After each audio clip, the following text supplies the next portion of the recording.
Syederalun beberapa hari ini pengobatan sakti ala Ibu Ida Dayak viral. Keahliannya kian populer dengan banyaknya video dan testimoni yang tersebar di media sosial. Ia dianggap mampu menyembuhkan beragam penyakit, mulai dari patah tulang, tulang bengkok maupun stroke. Ida Dayak memberi tanggapan tentang isu mematok harga mahal untuk pengobatan patah tulang. Ia juga menanggapi soal formulir pendaftaran untuk bertemu dengan Ida Dayak. Mendengar kabar tersebut, Ida Dayak akhirnya mengurai reaksi tegas. Wanita asal Pasir Belengkong, Kalimantan Timur itu meminta warga agar waspada dengan penipuan.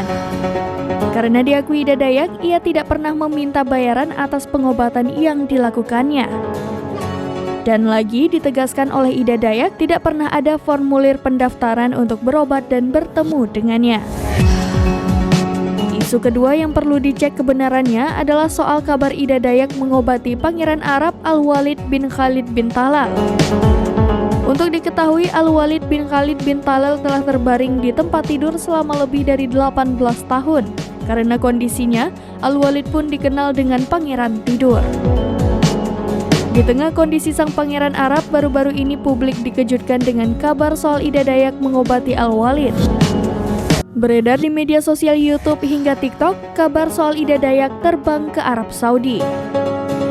Berdasarkan penelusuran yang dihimpun, kabar soal Ida Dayak mengobati Pangeran Arab adalah hoax.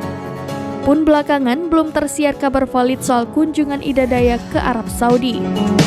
Baru-baru ini, Ida Dayak diketahui hanya berkunjung ke wilayah Bogor dan Depok.